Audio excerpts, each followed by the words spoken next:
You know that feeling, right? You spot a patch of black mold creeping up a corner, or you wake up and the windows are just streaming with condensation. And your first thought is always, oh, great, I've got a leak, or this house is just damp. But what if that's not the real story? What if the problem isn't what you think it is at all? And this right here, this quote, it flips the whole script. See, the problem usually isn't water getting in, it's about the moisture that's already trapped on the inside and has nowhere to go. The real culprit? It's almost always stale, stagnant air. Okay, so if the bad guy is in the air, how do we deal with it? Well, you've got to start thinking about your home differently.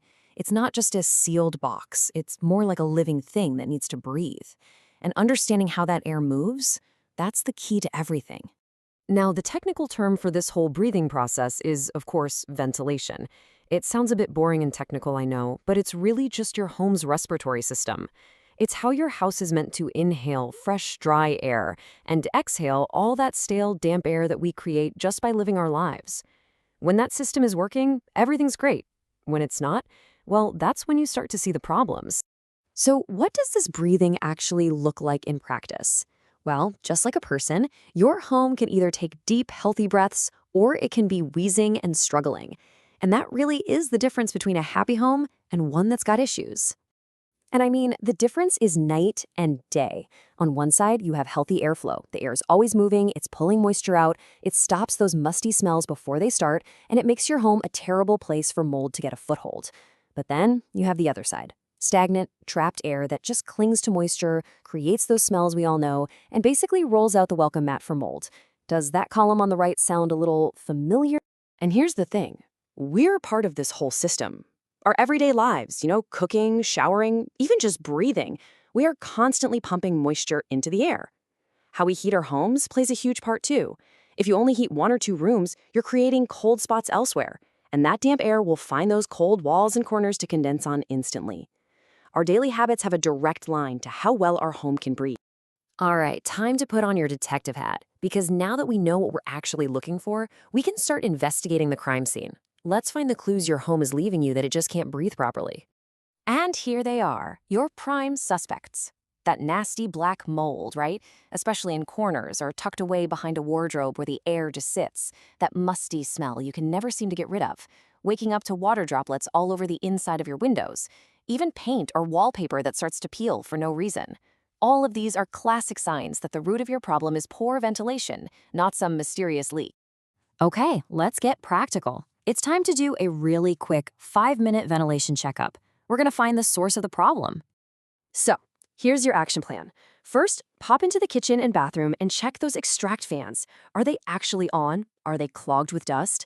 Second, look for background vents, like those little trickle vents you see at the top of windows. Are they even open? Third, go on a hunt for blockages. Is a giant wardrobe shoved right up against an outside wall? That's a trap for air. Fourth, find the cold spots. Literally, go feel the corners and the walls that face outside.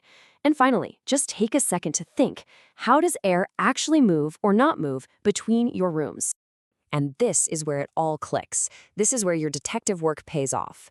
If your kitchen windows are always steamed up after you cook, that's a massive clue your extractor fan isn't doing its job.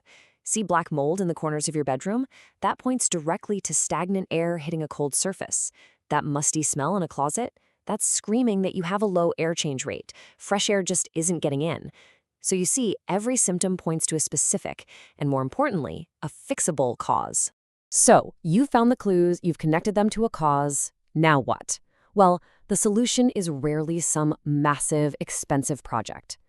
Most of the time, it's about making small, smart changes to just get the air moving again. The goal here isn't perfection, it's about being effective. And honestly, if you take away one thing from all of this, let it be this. You don't need some fancy high-tech system. You just need the system you already have to work. That might be as simple as clearing a blocked vent, getting into the habit of using your extractor fan, or just pulling a dresser an inch away from the wall. Simple, effective changes are what make all the difference. So, I'll leave you with this final thought. Now that you know how to read the signs, take another look around your home. A fresh look. Check the windows, peek in the corners, just pay attention to the air. Is your home getting the fresh air it needs to really breathe, or is it slowly suffocating? Finding that answer, well, that could be the key to a much happier, healthier space for you.